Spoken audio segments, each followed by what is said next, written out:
Shalom, selamat pagi Bapak Ibu yang terkasih dalam Tuhan Yesus Kristus. Mengucap syukur kepada Allah karena kita boleh dipersatukan lagi di dalam ibadah online pada pagi hari ini. Saya mengundang Bapak Ibu sekalian untuk bangkit berdiri bersama dan dengarlah panggilan ibadah yang terambil dari 2 Petrus 3 ayat yang ke-18.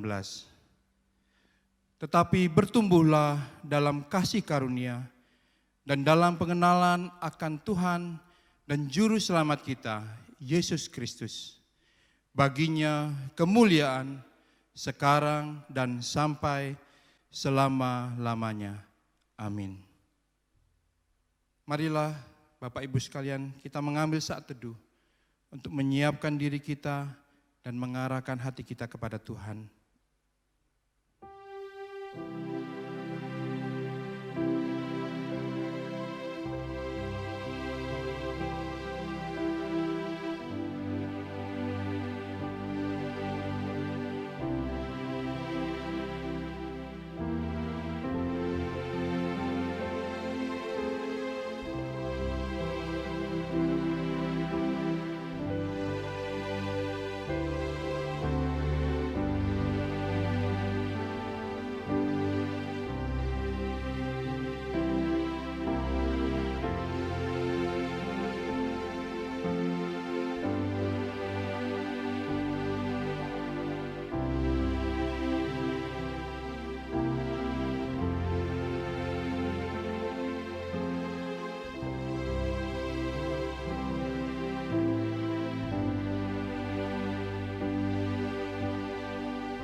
Ibadah kita pada pagi hari ini, kita mulai dengan pengakuan bahwa pertolongan kita datangnya dari Tuhan yang menciptakan langit dan bumi, serta segala isinya, dan yang tidak pernah meninggalkan hasil perbuatan tangannya.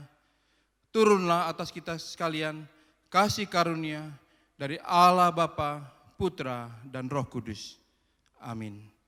Marilah kita menaikkan pujian penghormatan kepada Allah kita, Allah Tritunggal.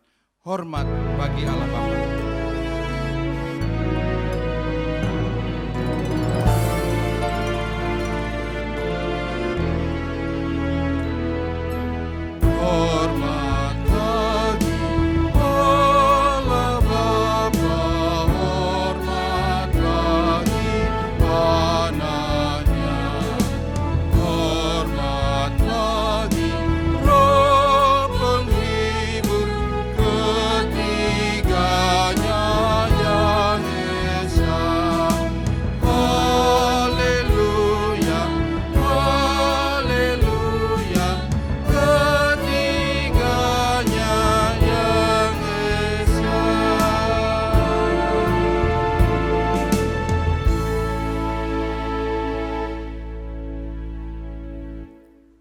Jemaat yang dikasihi oleh Tuhan, mari kita tundukkan kepala, kita masuk di dalam doa.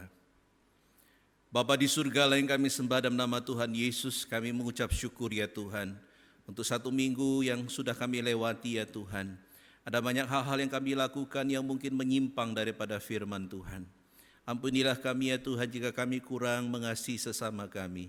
Ampunilah kami jika kami kurang menginjili orang lain dan membagikan kabar baik.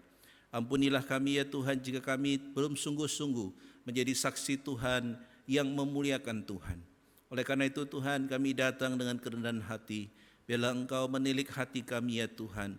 Kuduskanlah kami ya Tuhan. Layakkanlah kami ya Tuhan, supaya kami layak memasuki hadirat-Mu yang kudus. Dan biarlah Engkau menilik hati setiap kami, baik kami yang ada di rumah masing-masing ya Tuhan. Biarlah Tuhan yang akan menyapa setiap kami, sehingga kami sungguh-sungguh mempergunakan hidup kami untuk memuliakan nama Tuhan. Terpujilah nama-Mu ya Bapa, kami serahkan waktu selanjutnya dalam tangan Tuhan. Dengar seru doa kami, demi nama Tuhan Yesus kami berdoa dan mengucap syukur.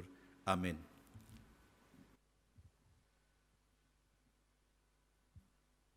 Bapak Ibu dipersilakan duduk kembali. Karena begitu besar kasih Allah kepada kita, sehingga Ia telah mengaruniakan anaknya kepada kita, sehingga kita beroleh keselamatan. Marilah kita memberi kemuliaan kepada Allah kita, karena Allah sungguh layak ditinggikan. Besar dan ajaiblah karyamu.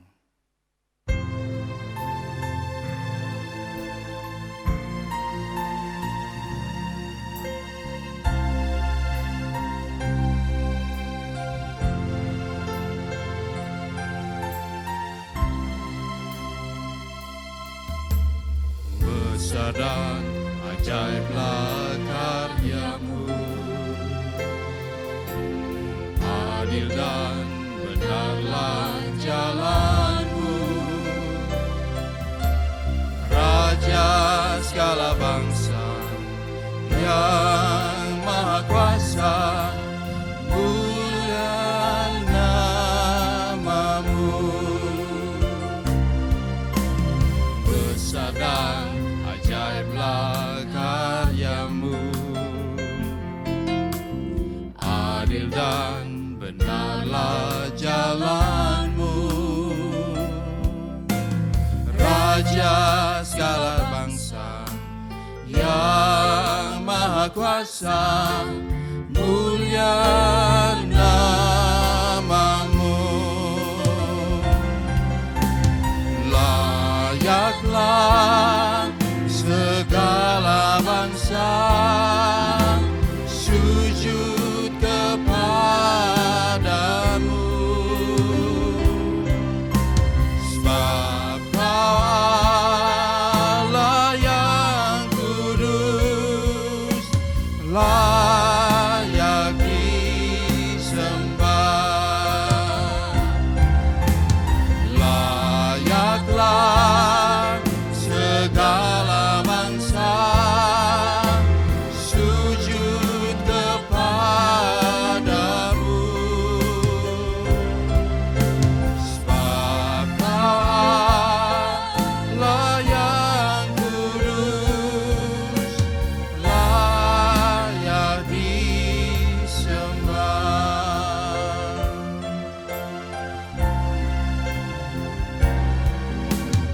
Besar dan ajaiblah karyamu,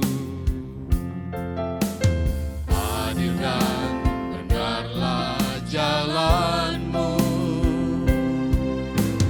Raja segala bangsa yang maha kuasa, mulia namamu. Layaklah segala bangsa sujud kepadamu, sebab Kau Allah yang kudus, layak disembah. Layaklah segala bangsa sujud kepadamu, sebab Kau Allah yang kudus, layak disembah. Sebab Kau Allah yang kudus, layak disembah. Layak disembah.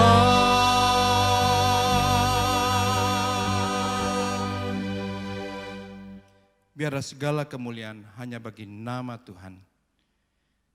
Bapak, Ibu, Saudara sekalian, ketika malaikat Tuhan menyampaikan kabar sukacita kepada para gembala-gembala, dan ketika mereka menyaksikan Tuhan Yesus di dalam palungan, para gembala-gembala ini sangat bersukacita dan memuji Tuhan. Walaupun dalam kondisi mereka yang serba terbatas, serba pas-pasan, dan bahkan di tengah malam yang dingin. Adakah kita mencontoh seperti para gembala ini, di mana kita telah menerima kasih Kristus? Biarlah kita mengambil teladan dari para gembala ini, mengimani dan bersuka cita akan berita Natal ini dalam kondisi apapun. Sebentar lagi kita akan mendengarkan kebenaran firman Tuhan yang akan disampaikan oleh hambanya, penginjil Soleman. Juru selamatku.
Juru selamatku, dalam janji-Mu kemenanganku, selamanya kan ku nyatakan besar setia-Mu Tuhan di hidupku.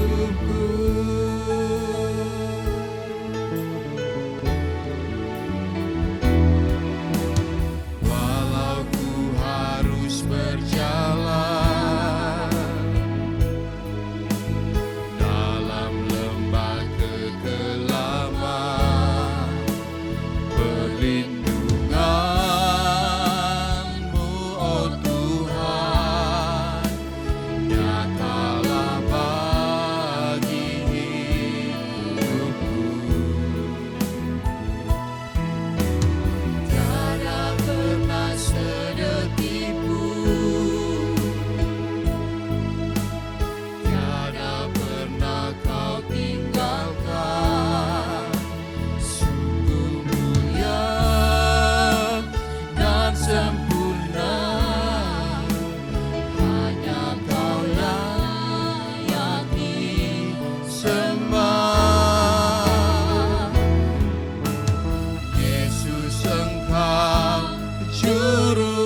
selamatku, dalam janji-Mu kemenanganku, selamanya kan ku nyatakan besar setia-Mu Tuhan di hidup.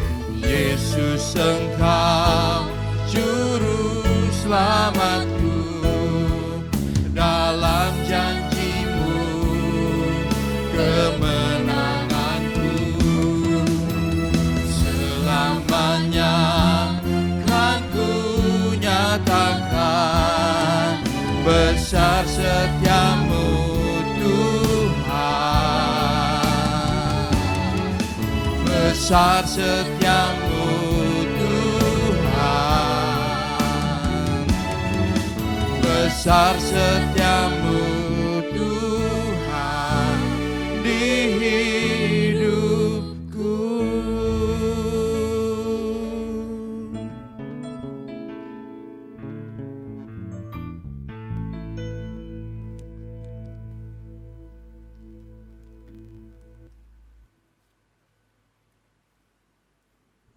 Mari kita berdoa. Bapa di surga, Allah yang kami sembah dalam nama Tuhan Yesus, kami mengucap syukur ya Tuhan atas segala anugerah demi anugerah yang Tuhan limpahkan dalam hidup kami. Memasuki Advent yang kedua ini ya Tuhan, kami bersyukur untuk pemeliharaan Tuhan, sehingga kami bisa masuk kembali dalam masa Advent untuk menantikan akan masa di mana kami merayakan hari kelahiran Tuhan. Tuhan, biarlah sapa kami dengan firman-Mu, dan biarlah Engkau menegur kami dengan firman-Mu, dan Engkau mengarahkan kami juga dengan firman-Mu. Berkatilah hamba-Mu yang Kau pakai sebagai alat untuk kemuliaan-Mu, dan berkatilah setiap kami yang melayani pada pagi hari ini. Dan berkatilah jemaat-Mu yang ada di rumah ya Tuhan.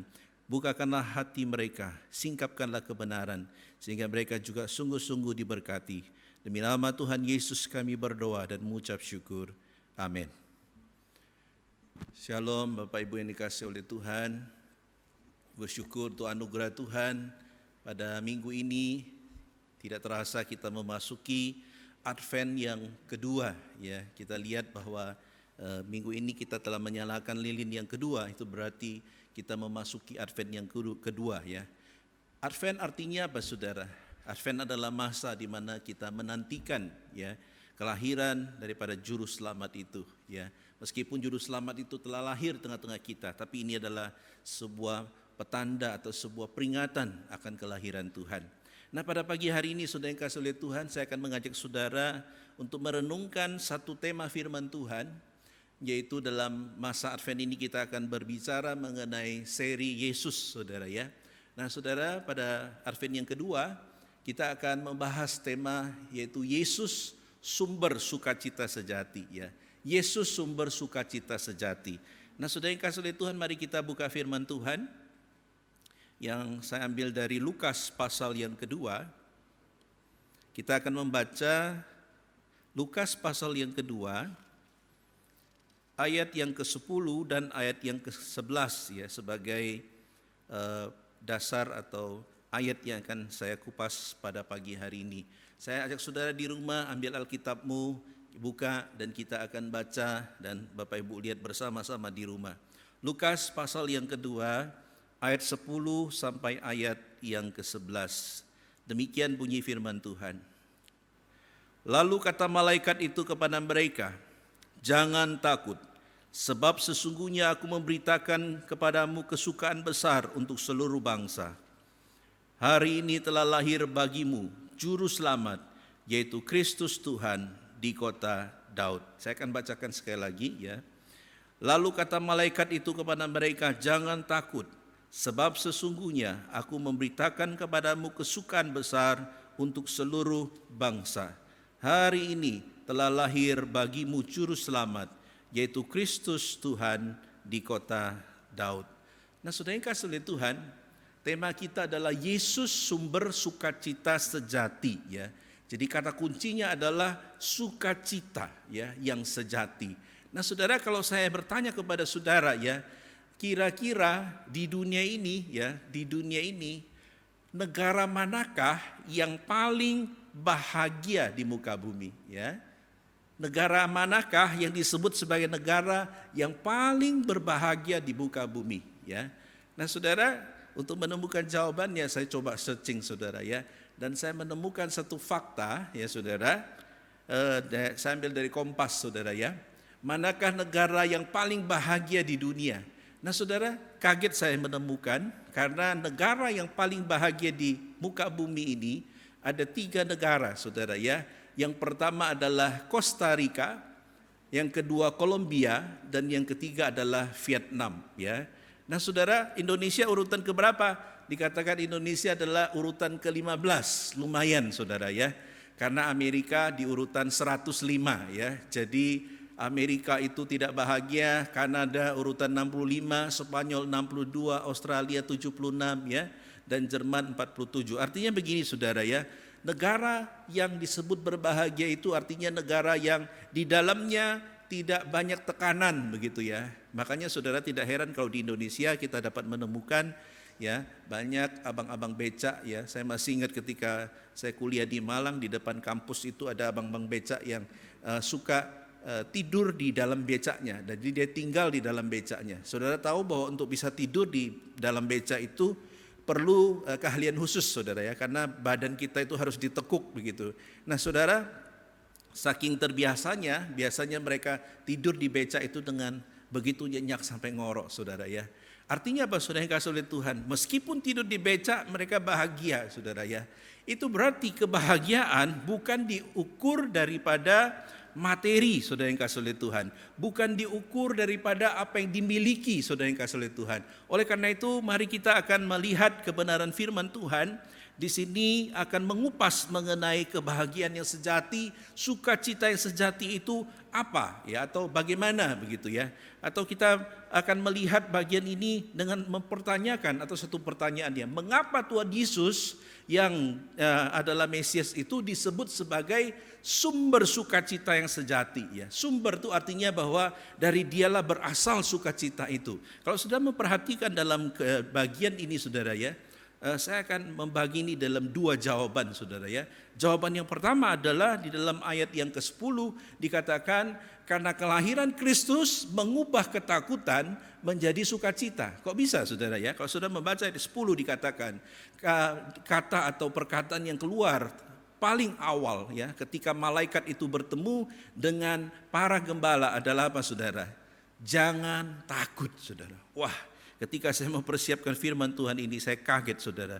Karena ini adalah sapaan yang sama yang Tuhan mau menyatakan kepada saudara dan saya pada masa pandemik ini.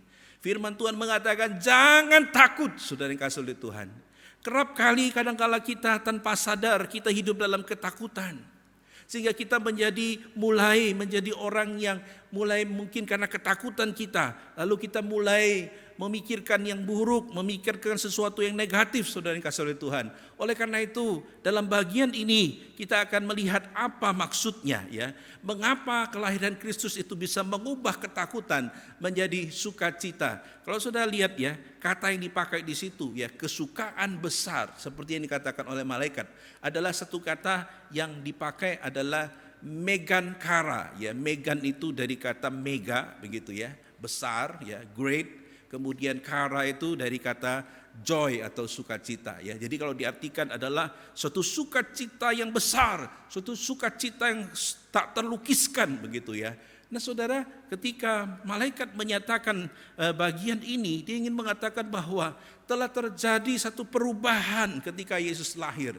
Bahwa akan ada sukacita yang besar karena kelahiran daripada Tuhan Yesus. Mengapa saudara? Kalau sudah perhatikan di dalam konteks pada zaman itu ya, kita tahu bahwa profesi gembala adalah profesi yang bukan menjadi profesi dambaan atau profesi yang dicita-citakan, melainkan adalah satu profesi yang mungkin dijauhi kebanyakan orang ya. Kita tahu bahwa menurut tradisi Yahudi, seorang gembala pun kalau bersidang di pengadilan, kesaksiannya tidak akan dianggap saudara ya. Artinya bahwa masyarakat begitu mencibir keberadaan daripada gembala dan mereka sangat tidak dianggap. Padahal saudara, kalau kita melihat sejarahnya di dalam perjanjian lama, bukankah mayoritas para tokoh-tokoh Alkitab adalah seorang gembala? Kita mencatat bahwa Daud adalah juga seorang yang disebut sebagai gembala.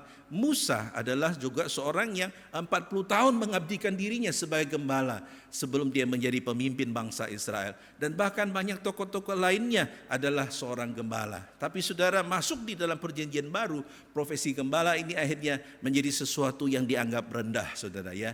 Nah saudara, apa yang menjadi ketakutan daripada para gembala pada zaman itu? Yang pertama adalah mereka selalu khawatir akan kebutuhan hidupnya, nafkah yang tidak pasti saudara ya. Kenapa demikian saudara? Karena kalau kita ditugaskan untuk menjaga domba ya, maka kita harus bagaimana menjaga itu dengan baik. Jangan sampai ada yang hilang, jangan sampai ada yang sampai sakit atau bahkan mati saudara. Kenapa? Karena kalau itu terjadi berarti nafkahnya akan berkurang saudara ya. Itu berarti menjadi seorang gembala tidaklah mudah saudara. Karena untuk menjaga sekian banyak domba dibutuhkan kesabaran, dibutuhkan ketelatenan, kemudian dibutuhkan satu perhatian yang luar biasa. Nah saudara yang kasih oleh Tuhan, ketakutan yang kedua adalah saudara, adanya serangan pencuri dan juga binatang buas saudara ya. Sewaktu-waktu kita tahu sebagaimana Daud menjadi seorang gembala, dia mengatakan aku pernah mengalahkan binatang buas. Ya, aku pernah bertarung dengan binatang buas. Kita tahu bahwa gembala itu salah satu alat yang dia punya selain tongkat, dia juga ada namanya pemukul saudara ya. Fungsinya adalah untuk mengalahkan musuh-musuh atau mengalahkan binatang-binatang buas saudara ya. Nah saudara yang kasih oleh Tuhan, kita tahu juga yang ada namanya sejenis ketepel begitu ya, yang dilemparkan, dan itu pelurunya batu dan akhirnya akan mengalahkan binatang buas itu. Nah saudara yang kasih oleh Tuhan, serangan pencuri, serangan daripada binatang buas adalah sesuatu yang mengkhawatirkan seorang gembala. Saya yakin pasti kalau ketika malam atau senja tiba, para gembala ini tidak bisa tidur dengan tenang ya. Saya bersyukur berkesempatan pergi ke tempat di mana peristiwa ini terjadi, dan ternyata saudara, kandangnya mereka saudara ya, sebagai seorang gembala itu bentuknya itu seperti gua gitu saudara ya. Jadi dalam konteks ini adalah mereka sedang berada di padang ya. Jadi ada dua tempat, ada yang di padang ya, biasanya dikasih kandang sementara, kemudian ada yang dalam bentuk goa yang dibuatkan kandang begitu ya. Nah saudara yang kasih oleh Tuhan, ketika pencuri datang, binatang buas datang, mereka akan mengincar ya. Dan gembala ini harus waspada, harus selalu melihat apa yang menjadi ancaman saudara. Dan yang ketiga saudara, saya mencatat bahwa yang mereka paling takutkan adalah tidak adanya padang rumput yang hijau ya. Kenapa? Karena domba itu butuh makan, karena domba itu butuh satu asupan ya, makanan, sehingga ketika tidak ada rumput yang hijau, maka itu adalah total loss atau kehilangan total bagi mereka, karena dombanya tidak bisa hidup. Nah saudara yang kasih oleh Tuhan, ini 3 ketakutan yang menghantui para gembala pada zaman itu, yaitu apa? Nafkah ya, yang tidak pasti, serangan pencuri dan binatang buas, kemudian tidak adanya padang rumput yang hijau ya. Nah saudara yang kasih oleh Tuhan, kalau saya mau tarik kebenaran ini dalam kehidupan sekarang ya, setelah kita membaca dan saya menguraikan firman Tuhan tadi, pertanyaan ini muncul ya. Apakah ketakutanmu saat ini ya? Kalau gembala ketakutannya mengenai nafkahnya, mengenai keamanannya ya, kemudian mengenai rumput yang dia butuhkan untuk domba-dombanya. Nah saudara, kalau pertanyaan ini ditanyakan kepada saudara dan saya, apakah yang menjadi ketakutanmu saat ini? Saya yakin pasti kita juga memikirkan mengenai nafkah hidup, bukan? Dalam masa saat ini banyak orang akhirnya mau tidak mau, suka atau tidak suka, akhirnya menjadi materialistik saudara ya. Kenapa? Karena memikirkan akan kebutuhan hidup. Nah sekarang saudara, untuk mendapatkan nafkah itu tidak mudah ya. Sehingga ini salah satu yang menjadi ketakutan bagi kita mungkin pada saat ini. Atau mungkin berbicara mengenai keamanan sebagaimana seorang gembala ya. Takut ancaman daripada pencuri, perampok, takut ancaman daripada binatang buas. Kita juga mungkin sewaktu-waktu berpikir, wah ini mungkin kita sudah berada di dalam ancaman begitu ya. Dan kita tahu bahwa banyak ya terjadi kriminalitas itu tanpa orang menyadarinya ya. Nah saudara yang kasih oleh Tuhan, itu berarti ini juga menjadi ketakutan bagi saudara dan saya. Dan bukan itu saja, kalau gembala itu takut tidak ada padang rumput, mungkin kita takut pada saat ini akan pekerjaan kita ya. Kita takut apakah pekerjaan kita ini bisa terus apa tidak memasuki tahun 2021. Apakah kita ini nanti akan dilanjutkan atau di PHK oleh perusahaan? Apakah kita menjadi orang yang akhirnya dipertahankan oleh perusahaan atau masuk di dalam orang-orang yang akan dirumahkan? Nah saudara, ini menjadi ketakutan dan ketakutan dan ketakutan. Makanya saudara, berita ini menjadi berita yang masih begitu up to date sampai pada hari ini. Malaikat Tuhan mengatakan, jangan takut ya, jangan takut. Nah saudara, bohong kalau saya mengatakan saya tidak takut ya. Pasti ada ketakutan sebagai kepala rumah tangga. Bohong kalau saudara mengatakan saudara tidak takut, pasti ada ketakutan, bukan? Tapi firman Tuhan ingin mengatakan, jangan takut ya. Kenapa saudara yang kasih oleh Tuhan? Karena firman Tuhan meneruskan di situ ya. Jangan takut karena hari ini telah lahir Sang Juru Selamat ya. Itu kita akan lihat di poin yang kedua. Tapi dalam bagian ini saudara yang kasih oleh Tuhan, firman Tuhan mengatakan, sesungguhnya aku memberitakan kepadamu kesukaan besar ya. Kesukaan besar kepadamu. Nah saudara yang kasih oleh Tuhan, karena itu Tuhan berfirman ya di dalam Matius 1 ayat 23. Sesungguhnya anak darah itu akan mengandung dan melahirkan seorang anak laki-laki, dan mereka akan menamakan dia Immanuel, saudara ya. Immanuel itu kalau diartikan secara harafiah adalah God with us ya. Allah bersama dengan kita. Nah saudara yang kasih oleh Tuhan, ketakutan-ketakutan itu ketika bertemu dengan Sang Juru Selamat, ketika diperhadapkan kepada Allah yang disebut Immanuel itu, maka kita diingatkan saudara yang kasih oleh Tuhan, bahwa ketakutan itu menjadi sesuatu yang tidak seberapa. Kenapa saudara? Karena kita punya Allah yang luar biasa. Ya, saya mengutip apa yang dikatakan oleh Reverend Rick Warren. Ya, dia mengatakan dalam salah satu bukunya, ya, 40 Days Purpose Driven Life, ya, dia mengatakan demikian, salah satu babnya dia mengatakan, ketika engkau melihat, ya, peselancar, dia mengatakan, ya, peselancar itu dia selalu mencari ombak, ya, ombak makin besar dia makin senang, ya, berbeda dengan orang-orang biasa yang kalau lihat ombak kecil saja sudah kabur begitu, ya. Nah, kenapa peselancar ini begitu hebat? Karena dia bisa mengendarai ombak itu, ya. Makin besar itu akan menjadi satu tantangan bagi dia untuk bagaimana naik di atas ombak itu dan bisa selalu tegak dan tidak tenggelam. Nah, saudara yang kasih oleh Tuhan, demikian juga dia mengatakan bahwa ketika kita punya masalah yang besar, mungkin kita akan kabur dan bersembunyi, tapi kita lupa bahwa kita punya Allah yang besar. Allah yang besar itu sanggup memampukan saudara dan saya untuk bukan tenggelam di dalam ombak itu, tapi bersama Tuhan kita bisa mengendarainya. Nah saudara, ketika saya membaca buku itu, saya disadarkan bahwa dalam hidup ini kadangkala kita selalu bersembunyi di dalam ketakutan kita. Tapi firman Tuhan pada pagi ini ingin mengatakan, God with us. Tuhan beserta dengan saudara dan saya. Allah itu Immanuel. Kenapa saudara? Karena Allah itu Immanuel. Dia adalah Allah yang menyertai kita. Ini adalah kesukaan yang besar, ya, megakara bagi kita. Satu sukacita yang besar. Kenapa saudara? Karena Allah itu beserta dengan saudara dan saya. Allah itu tidak pernah meninggalkan saudara dan saya. Karena itu saudara yang kasih oleh Tuhan, pertanyaannya adalah apakah kita sungguh-sungguh meyakininya? Saya mencatat selanjutnya apa yang terjadi dengan para gembala ini. Lukas 2 ayat 20 mencatat, maka kembalilah gembala-gembala itu sambil memuji dan memuliakan Allah. Karena segala sesuatu yang mereka dengar dan mereka lihat, semuanya sesuai dengan apa yang telah dikatakan kepada mereka. Bayangkan saudara, ini bagian ini diawali dengan jangan takut.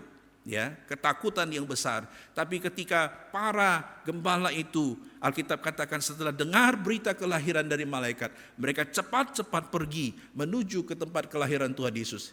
Kalau saudara lihat secara geografi, jaraknya itu tidak terlalu jauh saudara, ya. Kalau saudara pergi ke padangnya dan melihat di kota Bethlehem, itu kelihatan saudara, ya. Jadi tidak terlalu jauh, ya, kira-kira ya 2 kilo atau 3 kilo begitu, ya. Jadi kalau untuk jalan kaki standar di sana itu tidak terlalu jauh saudara, ya.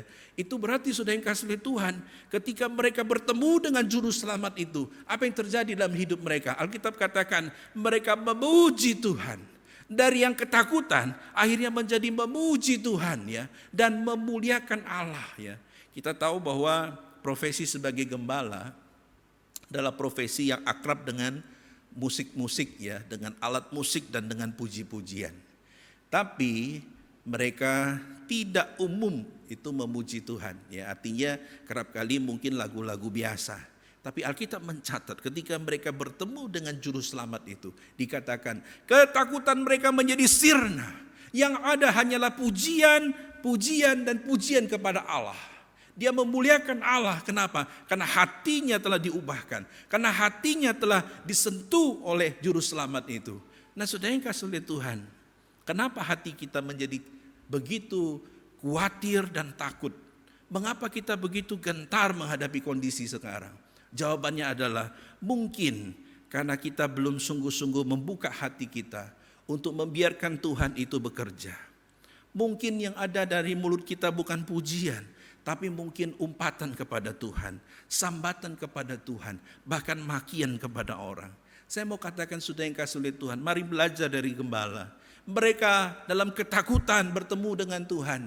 Ketika mereka bertemu dengan juru selamat itu, Tuhan mengubahkan hatinya, Tuhan menyentuh hatinya, sehingga ketika mereka pulang dengan hidup yang sudah diubahkan, hidup yang sudah bertemu dengan juru selamat itu, dan mereka memuji nama Tuhan.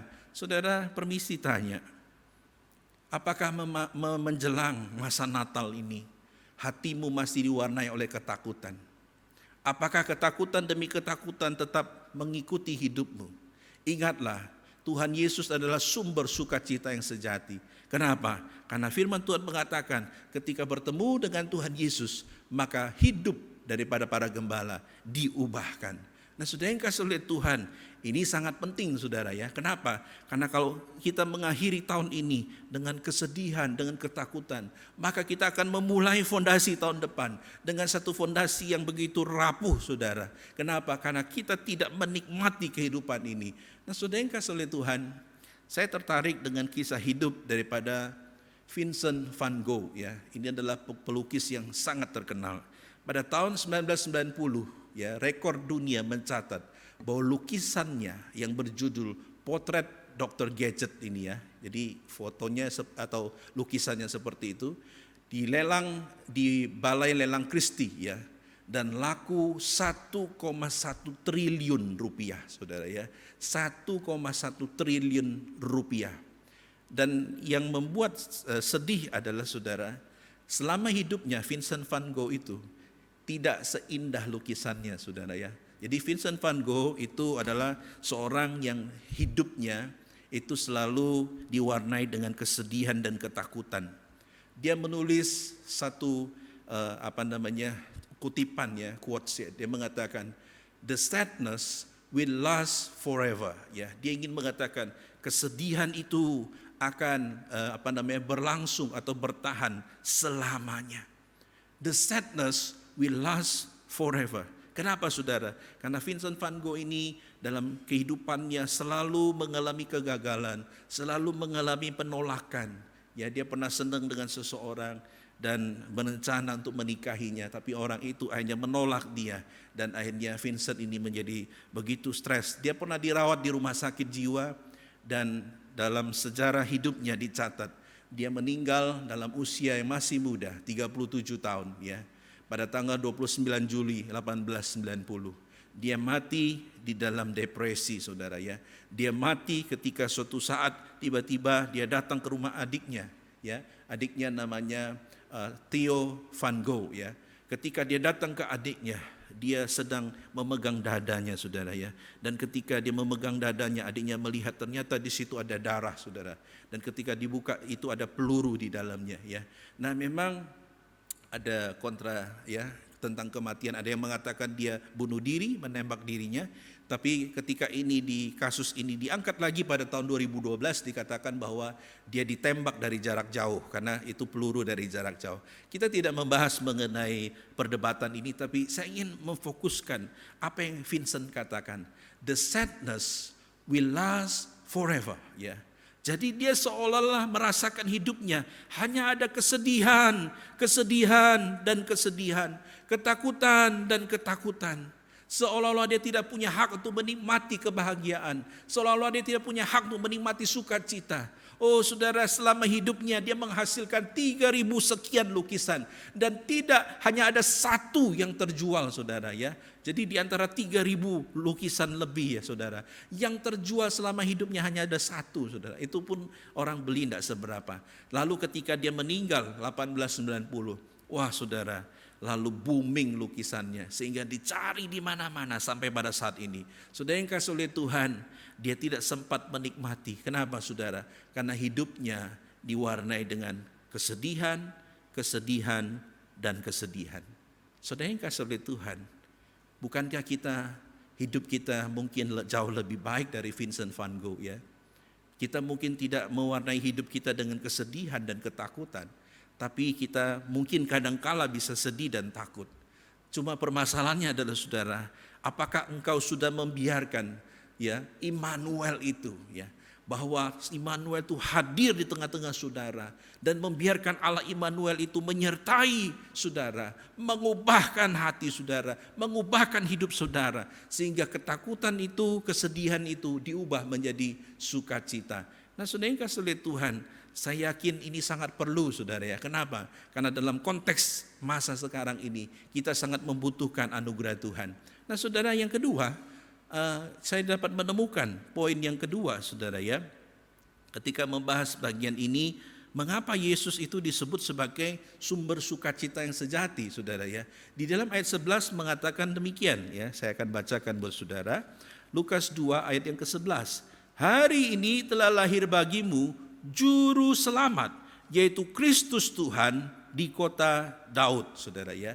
Yang ingin saya garis bawahin adalah telah lahir, dan yang kedua adalah juru selamat ya. Juru selamat. Siapa juru selamat itu? Yaitu Kristus ya. Nah, saudara yang kasih oleh Tuhan, jawaban yang kedua adalah mengapa Yesus dikatakan sebagai sumber sukacita yang sejati. Karena kita tahu bahwa kelahiran Kristus itu bukan saja telah membuat ketakutan menjadi sukacita, tapi yang kedua dikatakan kelahiran Kristus ini membawa satu pengharapan, saudara ya. Kenapa saya katakan demikian? Kalau kita melihat konteks pada zaman itu ya, kita akan melihat bahwa ada satu kaitan yang erat dengan kata yang disampaikan di sini, saudara ya.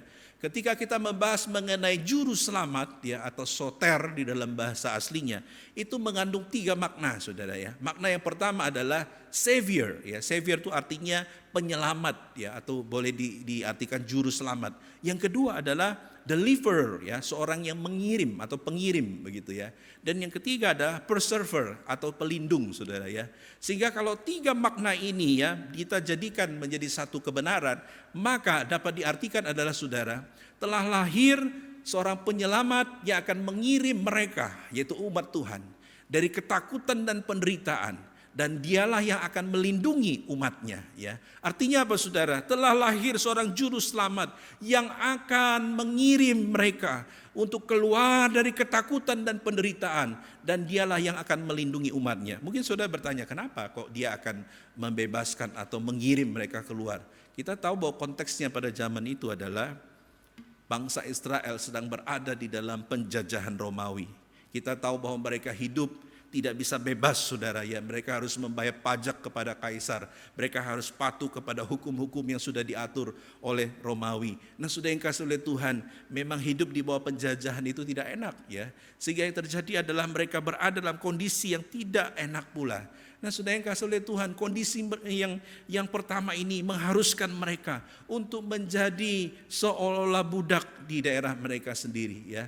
Karena kita tahu bahwa pemerintah Romawi itu begitu kejam, menarik pajak yang tinggi, lalu melakukan banyak sekali penganiayaan dan lain sebagainya. Yang kedua, saudara, munculnya banyak aliran mazhab ya. Mazhab itu artinya aliran ideologi ya di kalangan orang Yahudi ya. Kita tahu bahwa ketika zaman Perjanjian Baru, kita mengenal ada namanya Farisi, Saduki, kemudian Esene, dan juga orang-orang Zelot ya. Kita tahu bahwa Farisi dan Saduki ini adalah golongan-golongan yang mereka itu begitu menjunjung tinggi kehidupan kesalehan ya, khususnya orang-orang Farisi ya. Kalau orang Saduki itu lebih mereka berpikiran ala Romawi, tapi kehidupannya itu ya ada sedikit kesalehan begitu ya. Nah, kalau orang Esene adalah orang yang Puritan, orang yang mengasingkan diri ya daripada keramaian, dan mereka berada di satu komunitas ya. Kalau saudara pergi ke Israel ada namanya Qumran ya, daerah Qumran itu dekat Laut Mati ya. Ada satu kumpulan orang ini namanya orang Esene ya. Mereka ini mengasingkan diri daripada peradaban, lalu mereka membentuk komunitas sendiri untuk menjaga kekudusan, sementara mereka juga menyalin ya firman Tuhan ya. Inilah yang akhirnya membuat mereka menjadi golongan yang eksklusif. Kemudian ada namanya Zelot, saudara ya. Zelot itu adalah golongan yang mengangkat senjata untuk melawan pemerintah ya. Jadi mereka melakukan satu perlawanan ya. Kalau saudara pernah membaca sejarah Yahudi, ada yang namanya Makabe atau Makabeus ya, adalah salah satu tokohnya ya, di mana mereka berjuang ya, dan mereka dicap sebagai pemberontak begitu ya. Nah, saudara, dalam masa-masa itu muncul mazhab-mazhab ini, aliran-aliran ideologi ini, dan satu dengan yang lainnya seolah-olah bersaing, saudara ya. Kemudian yang ketiga terjadi konflik ya, di mana antar kelompok-kelompok ini kadangkala menjadi satu situasi yang begitu tidak stabil ya. Nah, saudara, dalam konteks yang demikianlah peristiwa ini, berita ini disampaikan ya. Makanya ketika berita ini disampaikan, malaikat mengatakan apa, saudara? Dalam pasal yang kedua ayat yang ke-10 ya. Sebab sesungguhnya aku memberitakan kepadamu kesukaan besar untuk seluruh bangsa. Jadi bukan hanya kepada para gembala, tapi seluruh bangsa, saudara ya. Artinya apa, saudara? Artinya dalam bagian di firman Tuhan ingin mengatakan bahwa dengan kehadiran Mesias itu telah memberikan satu pengharapan di tengah-tengah kegelapan dunia, ya. Makanya kenapa di dalam Yesaya menggambarkan bahwa kelahiran Kristus itu sebagai terang yang sesungguhnya, dan bangsa-bangsa datang ke Sion untuk bertemu dengan terang itu. Nah, saudara yang kasih oleh Tuhan, itu berarti lahirnya Mesias, Juru Selamat, telah memberikan satu pengharapan baru di tengah satu situasi yang tidak punya pengharapan. Saudara yang kasih oleh Tuhan, apa akibatnya? Akibatnya adalah pengharapan akan masa depan itu menjadi mulai sirna, ya. Kenapa? Karena di tengah situasi yang tidak pasti, di tengah kehidupan yang tidak pasti, di tengah kehidupan politik yang tidak pasti, lalu yang terjadi adalah mereka menjadi kehilangan pengharapan. Saudara tahu bahwa manusia kalau kehilangan pengharapan dalam hidupnya, dia akan menjadi manusia yang tidak punya kehidupan. Karena pengharapanlah yang membuat manusia bisa bertahan. Sejarah mencatat ada seorang tokoh kulit hitam, ya di Afrika Selatan, ya, namanya Nelson Mandela. Ketika dia melawan pemerintahan apartheid waktu itu, dia berjuang untuk memperjuangkan kulit hitam, ya, untuk ada kesamaan secara hukum. Nah, saudara, dia ditangkap dan dia dihukum, dipenjarakan di sebuah pulau terpencil.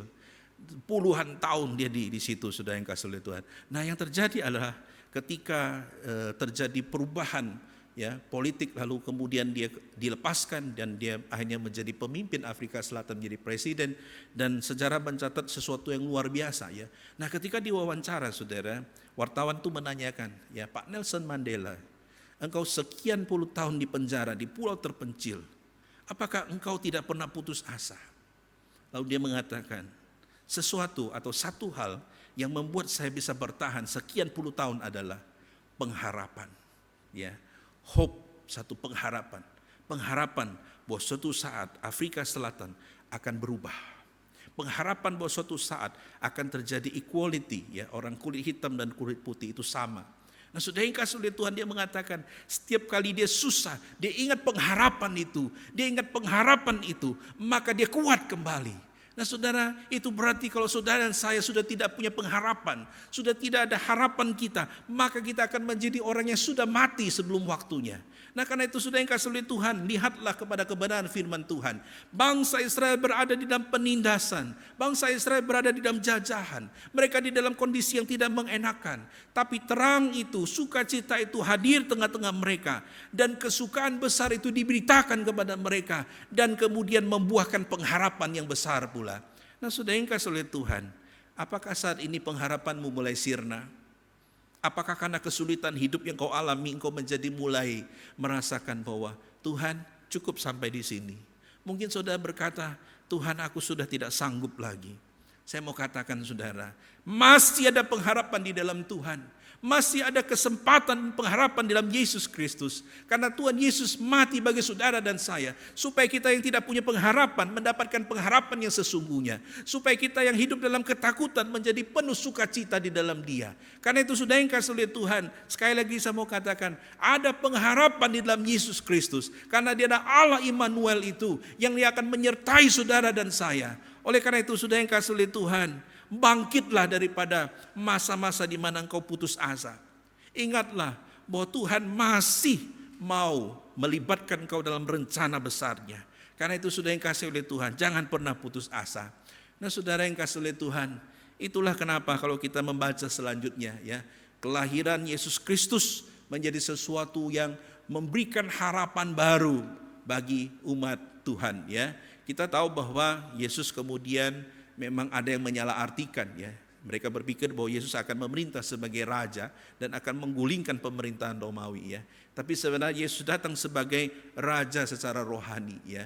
Dia telah menggulingkan pemerintahan dalam arti dia membebaskan kita dari penjajahan, yaitu apa? Penjajahan akibat daripada dosa, ya. Dia membebaskan orang-orang atau bangsa Israel daripada penjajahan dosa. Kemudian bukan itu saja, dia telah mendirikan kerajaannya, ya. Kenapa? Karena ini dibandingkan dengan kerajaan manusia yang selalu berganti, maka kerajaannya kekal untuk selama-lamanya. Nah, saudara yang kasih oleh Tuhan, itu berarti pengharapan akan penyertaan Tuhan, pengharapan akan pemulihan Tuhan dapat membuat kita menjadi tegak kembali, membuat kita menjadi lebih kuat kembali. Nah, sudah yang kasih oleh Tuhan, oleh karena itu Roma pasal 5 ayat 5 mengatakan, dan pengharapan tidak mengecewakan. Ya, Alkitab mengatakan, dan pengharapan tidak mengecewakan, karena kasih Allah telah dicurahkan di dalam hati kita oleh Roh Kudus yang telah dikaruniakan kepada kita. Artinya apa, saudara yang kasih oleh Tuhan? Pengharapan di dalam Kristus tidak pernah mengecewakan. Nah saudara, karena itu jangan pernah berharap kepada manusia. Jangan pernah engkau menaruh harapmu kepada manusia, tapi taruhlah pengharapanmu kepada Tuhan. Kenapa saudara? Karena pengharapan kepada Tuhan tidak pernah mengecewakan. Jika ada orang yang mengecewakan engkau pada saat ini, ampunilah dia saudara. Tapi setelah itu engkau datang kepada Tuhan, dan Tuhan akan memberikan engkau pengharapan yang baru.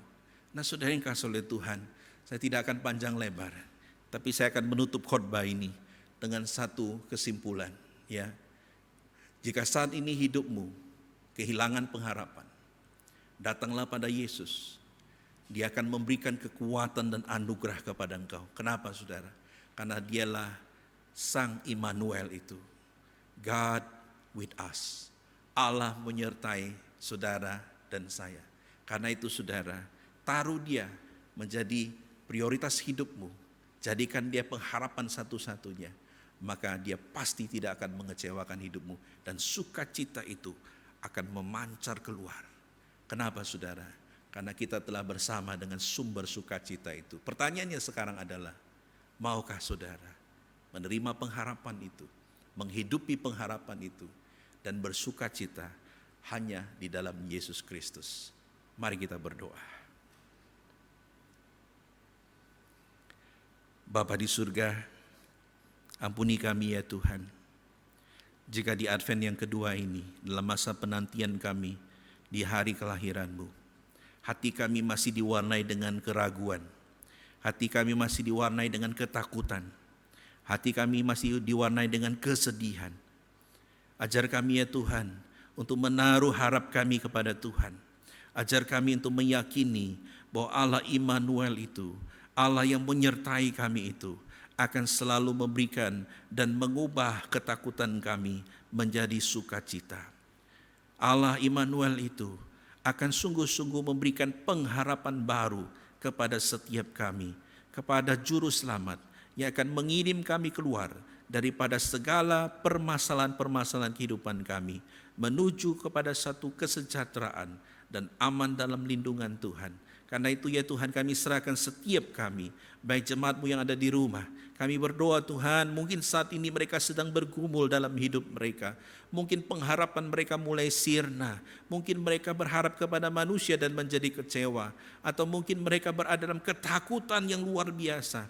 Karena itu Tuhan, lawatlah mereka ya Tuhan, sebagaimana malaikat melawat para gembala. Kiranya Kau menegur dan mengingatkan mereka dan menyapa hidup mereka, sehingga sungguh-sungguh terjadi perubahan dan transformasi ya Bapa. Hamba berdoa seberat apapun yang menjadi pergumulan mereka, biarlah Engkau yang akan selalu menyertai mereka.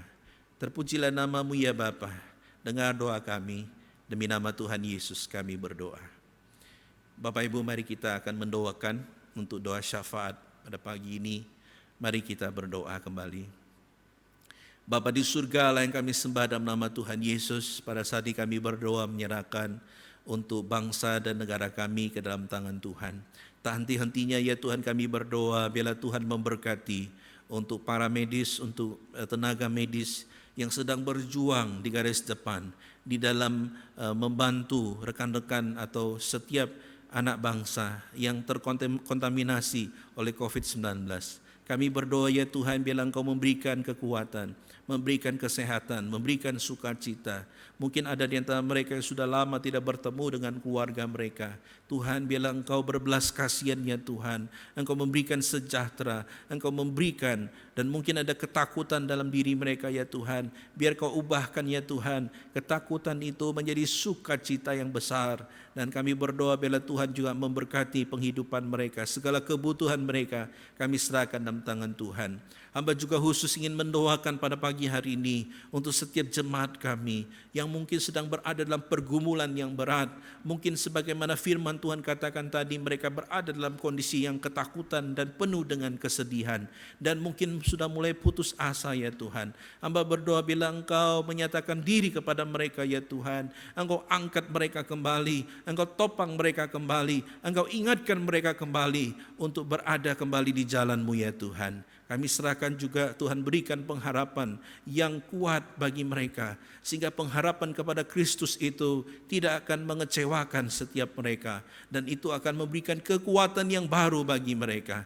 Terima kasih ya Bapa, kami serahkan doa syafaat kami yang jauh dari sempurna ini ke dalam tangan Tuhan.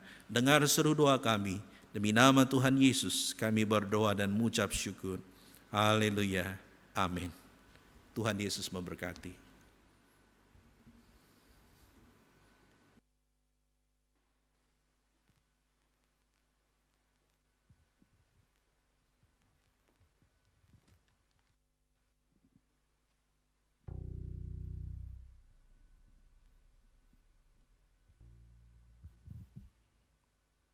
Saya mengundang Bapak Ibu sekalian untuk bangkit berdiri bersama.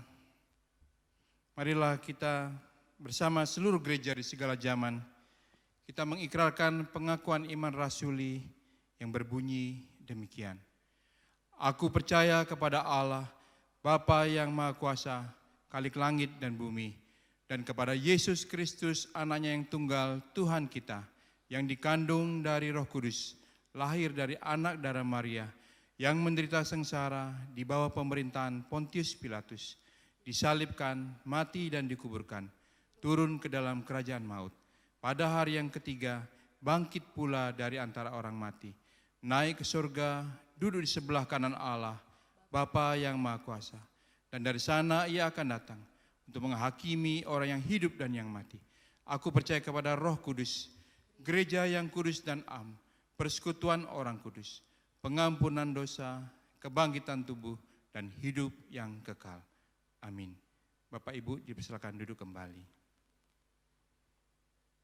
Tiba saatnya kita akan memberikan persembahan dan persepuluhan. Bapak dan Ibu sekalian dapat mentransfernya melalui rekening GKLian Rungkut yang ditampilkan di layar. Sambil kita memberikan pujian, Yesus Raja Damai.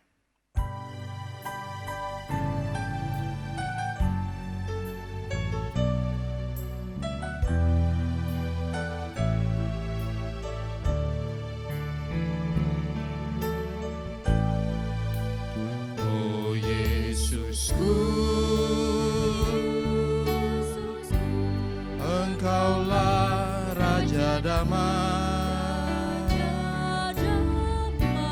Kau turun ke dunia, selamatkan manusia. Oh Yesusku, Kau Tuhan penuh kasih, Kau berikan hidupmu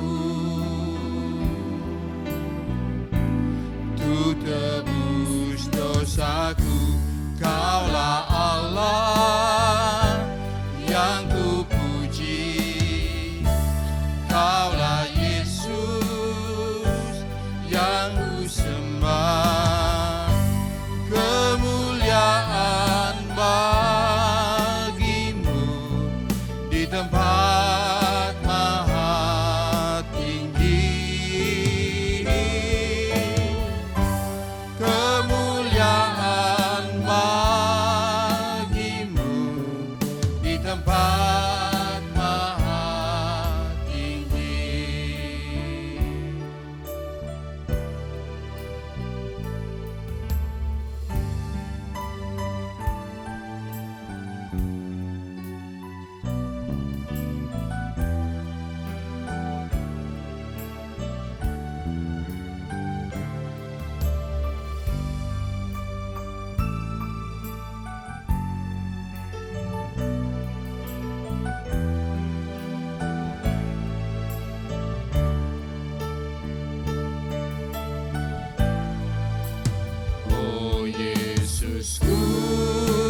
tempat maha tinggi.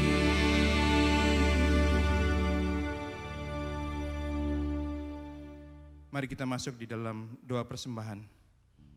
Tuhan Allah Bapa kami yang hidup, kami ucap syukur dan berterima kasih Bapa, karena sukacita besar telah Engkau berikan kepada kami 2000 tahun yang lalu ya Tuhan.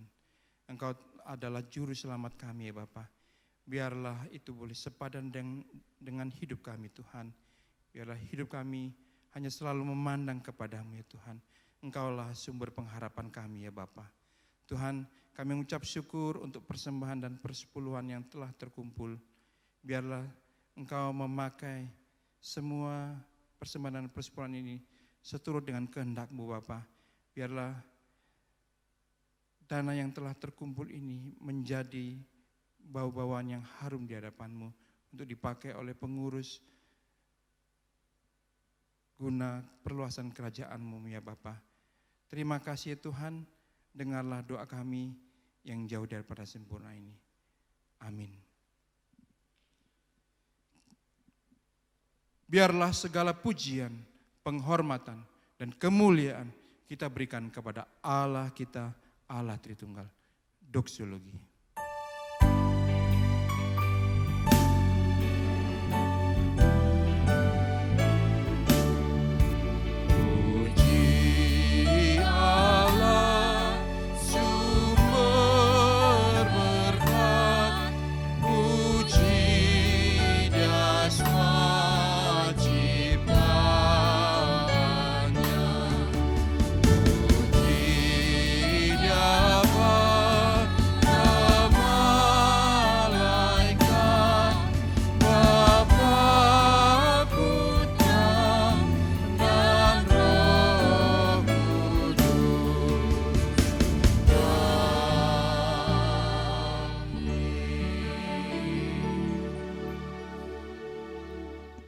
Jemaat yang kasih oleh Tuhan, arahkanlah hatimu kepada Tuhan dan terimalah berkat daripadanya.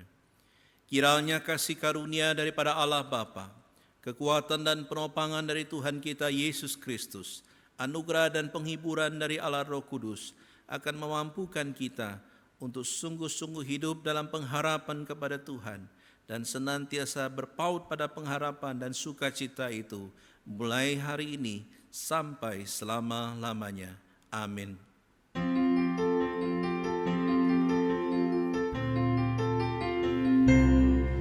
Tuhan melindungi kau, Tuhan memberkati kau, kiranya wajah-Nya menyinari kau, Tuhan memberi anugerah-Nya, damai sejahtera. Amin.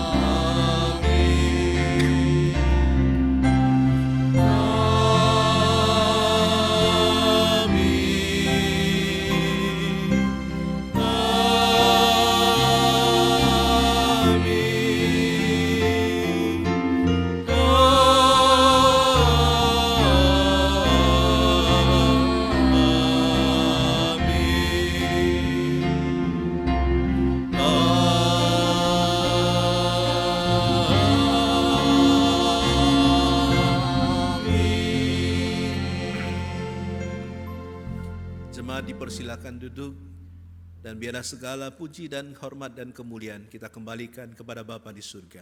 Tuhan Yesus memberkati setiap kita.